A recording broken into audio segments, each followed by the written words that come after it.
லேசாக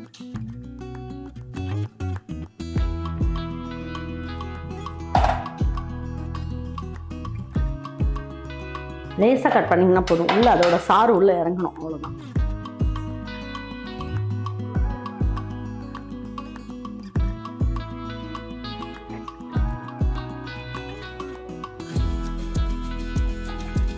நல்லாயிருக்கு. எல்லா முட்டைங்களும் வந்து நல்லா கீரி போட்டிருக்கிறதுனால நல்லா உள்ளுக்குள்ளெல்லாம் நல்லா மசாலாலாம் உரைச்சி சூப்பராக இருக்கும். பாருங்க, உடச்சி ஊற்றின முட்டை ஒன்று எடுத்து போட்டுக்கலாம்.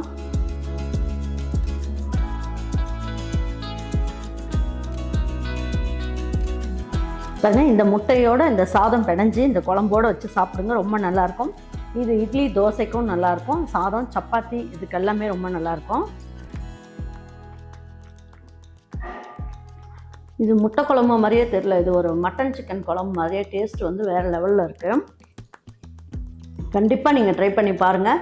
முட்டை குழம்பு வந்து 2 வகையாக பண்ணுவாங்க. ஒன்று வந்து என்ன பண்ணுவாங்க, புளி ஊற்றி பண்ணுவாங்க. ஒரு சிலர் வந்து என்ன பண்ணுவாங்க, வெறும் தேங்காய் பட்டை சோம்பு வச்சு அரைச்சி ஊற்றி வைப்பாங்க. அது உங்களுக்கு எது விருப்பமோ அதை வந்து இந்த பொடியை வச்சுட்டு நீங்கள் செய்யலாம். வாங்க, இதை எப்படி ஈஸியாக நல்ல டேஸ்ட்டாக எப்படி செய்யலாம் அப்படிங்கிறத வீடியோக்குள்ளே போய் பார்ப்போம். நம்ம ஈரோடு அம்மாச்சி மசாலா வகைகள் எல்லாமே ஃபர்ஸ்ட் குவாலிட்டி இன்க்ரீடியன்ட்ஸ் தான் பயன்படுத்துகிறோம்.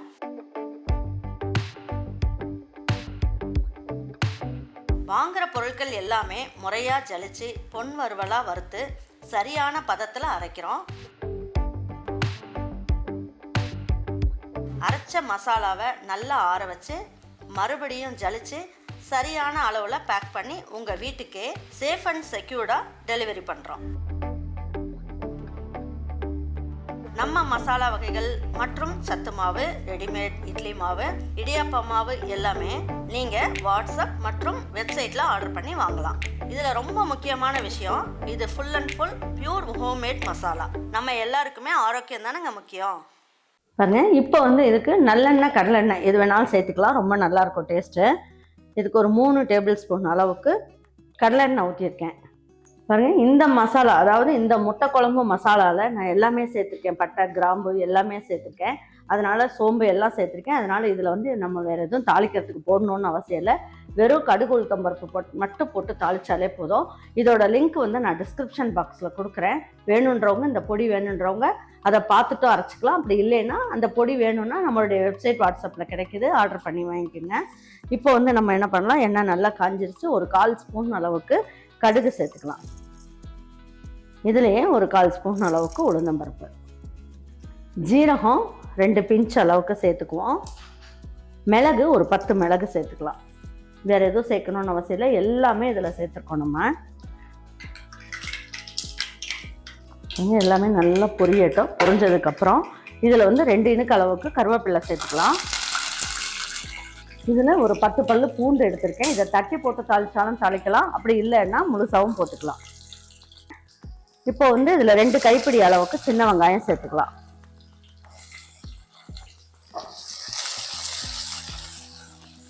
நான் இன்றைக்கி வந்து புளி ஊற்ற போகிறது கிடையாது. புளி ஊற்றாமையே நான் இந்த குழம்பு செய்ய போகிறேன். இந்த மாதிரி செய்யும் போது இட்லி தோசைக்கு சப்பாத்திக்கு எல்லாத்துக்கும் கூட வச்சுக்கலாம், சாப்பாட்டுக்குமே வச்சுக்கலாம். 2 in 1 அந்த மாதிரி வச்சுக்கலாம். இந்த அளவுக்கு நல்லா வதங்கிடுச்சு. இப்போ நான் என்ன பண்ணியிருக்கேன், 3 தக்காளி, மீடியம் சைஸ் தக்காளி 3 தக்காளி இதையும் சேர்த்துக்கலாம்.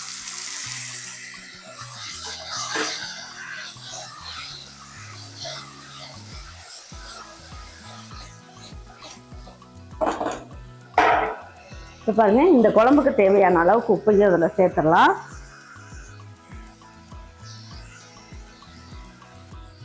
கொஞ்சோண்டு மஞ்சள் தூள் மட்டும் சேர்ப்போம். எல்லாமே நான் அதில் சேர்த்துருக்கேன், தேவைன்னா சேர்த்துக்கணும்.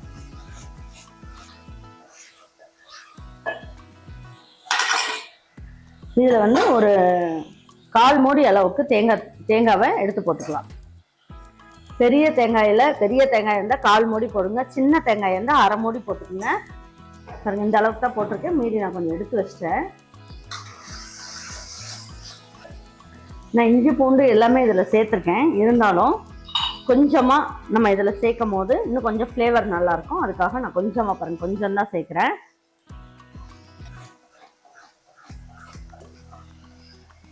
பாருங்கள், இந்த பூண்டு அதுக்கப்புறமா இந்த வெங்காயம் இதோடு சேர்த்து நம்ம என்ன பண்ணலாம், ஒரு கரண்டி எடுத்துருக்கேன். இப்போ இதையும் சேர்த்துட்டு இன்னும் ஒரு கரண்டி அளவுக்கு எடுத்துக்கலாம். நல்லா இந்த எண்ணெயெல்லாம் வடிகட்டிருங்க, போட்டுக்குங்க. இப்போ வந்து என்ன பண்ணலாம், தேவையான அளவுக்கு இந்த முட்டை குழம்பு மசாலா இருக்கு இல்லையா, அதை சேர்த்துக்கலாம்.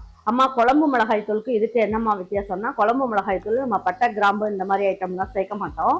இதில் வந்து அது எல்லாமே சேர்த்துருக்கோம். அப்படிங்கும் போது முட்டை மசாலா குழம்பு வந்து சூப்பராக இருக்கும் டேஸ்ட்டு.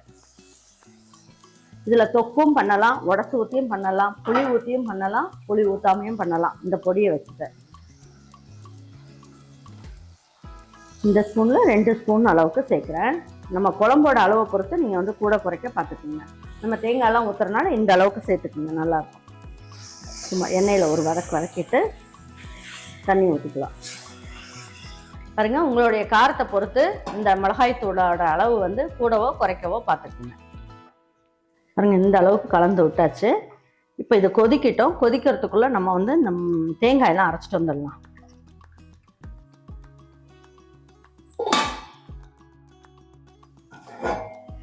தேவையான அளவுக்கு தண்ணி ஊற்றிட்டு இதை நல்லா நைஸாக அரைச்சிடலாம்.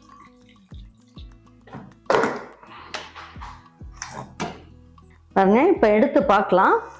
நான் அந்த தேங்காயெல்லாம் அரைச்சிட்டு வர்றதுக்குள்ளேயே நமக்கு வந்து குழம்பு கொதிச்சிருச்சு. இந்த அளவுக்கு கொதிச்சா போதும்.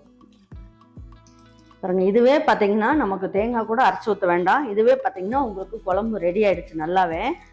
நான் வந்து நிறைய பேருக்குலாம் வேணும் அப்படின்னா நம்ம வந்து என்ன பண்ணணும், இந்த மாதிரி அரைச்சி ஊற்றும் போது நிறைய பேர் சாப்பிட்லாம்.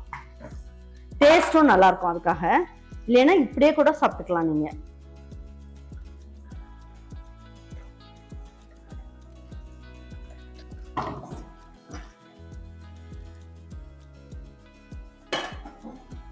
பாருங்க, இப்போ இந்த அளவுக்கு தண்ணி ஊற்றிக்கலாம். நல்லா கொதி வரட்டும் ஃபஸ்ட்டு. பாருங்க, இப்போ வந்து நான் என்ன பண்ணியிருக்கேன், ஒரு 7 முட்டை வேக வச்சுருக்கேன். 2 முட்டை வந்து முழுசாக வச்சுருக்கேன். ஃபஸ்ட்டு இந்த 7 முட்டை இது பண்ணியிருக்கேன்னு சொன்னாலே அது லேசாக வந்து கட் பண்ணிக்கலாம். ரொம்பலாம் முழுசாலாம் கட் பண்ணிடாதீங்க, லேசாக கட் பண்ணிக்கலாம். நம்ம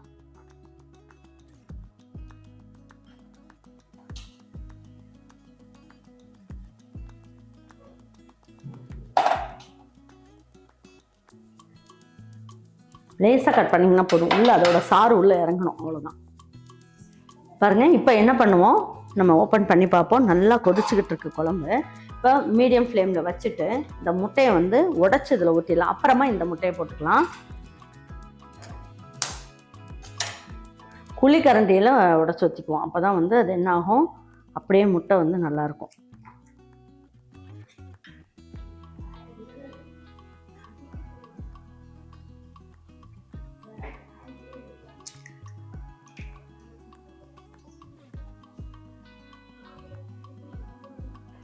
கொஞ்சம் மீடியம் ஃப்ளேமில் வச்சுட்டு அதுக்கப்புறமா நம்ம வந்து முட்டையை ஊற்றணும். அப்படி இல்லைன்னா முட்டை வந்து முட்டை வந்து அப்படியே முழு முட்டை மாதிரி வராது, உடஞ்சி அப்படியே போயிடும். அப்படி போனாலும் கவலை இல்லை, முட்டை குழம்புக்குள்ளே இருக்கும் போது வாசம் நல்லாயிருக்கும்.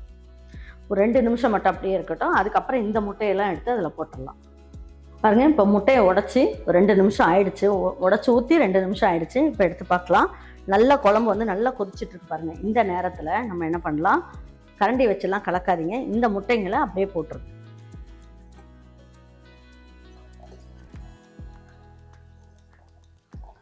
அவ்வளோதான். இதெல்லாம் சேர்ந்து நல்லா கொதிக்கட்டும். கரண்டி வச்செல்லாம் கலக்க வேண்டாம். கலந்தீங்கன்னா அடியில் ஊற்றின முட்டை வந்து உடையறதுக்கு வாய்ப்பு இருக்கும். அதனால் லேசாக அப்படியே மூடி வச்சுருங்க. லேசாக ஓப்பன் பண்ண மாதிரி இன்னும் ஒரு 3 நிமிஷத்துக்கு அப்படியே இருக்கட்டும். மீடியம் ஃப்ளேம்லேயே இருக்கட்டும். அதுக்கப்புறம் எப்படி இருக்குன்றதை பார்ப்போம். மீடியம் ஃப்ளேம்லேயே வச்சு நம்ம செஞ்சுருக்கோம். அப்படிங்கிறதுனால உங்களுக்கு எண்ணெய் எல்லாம் நல்லா பிரிஞ்சு வந்துருச்சு. பாருங்கள், இந்த முட்டையுமே பார்த்திங்கன்னா, உடச்சி ஊற்றுன முட்டையுமே பார்த்திங்கன்னா இந்த அளவுக்கு இப்படி இருக்குது.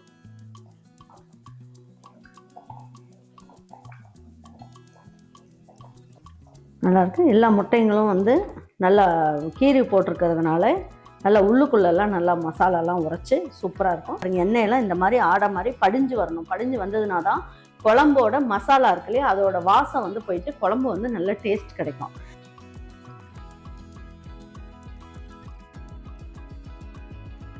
பாருங்க, உடச்சி ஊற்றின முட்டை ஒன்று எடுத்து போட்டுக்கலாம்.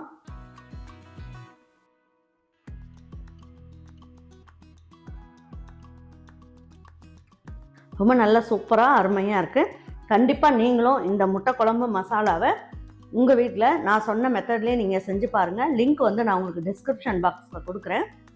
ட்ரை பண்ணி பாருங்கள். செஞ்சு பார்த்துட்டு உங்களுக்குலாம் பிடிச்சிருந்ததுன்னா லைக் பண்ணுங்கள், ஷேர் பண்ணுங்கள், சப்ஸ்கிரைப் பண்ணுங்கள், மறந்துடாமல் கமெண்ட்ஸ் பண்ணுங்கள். தேங்க்யூ ஃபார் வாட்சிங் ஈரோடு அம்மாச்சி சமையல். தேங்க்யூ.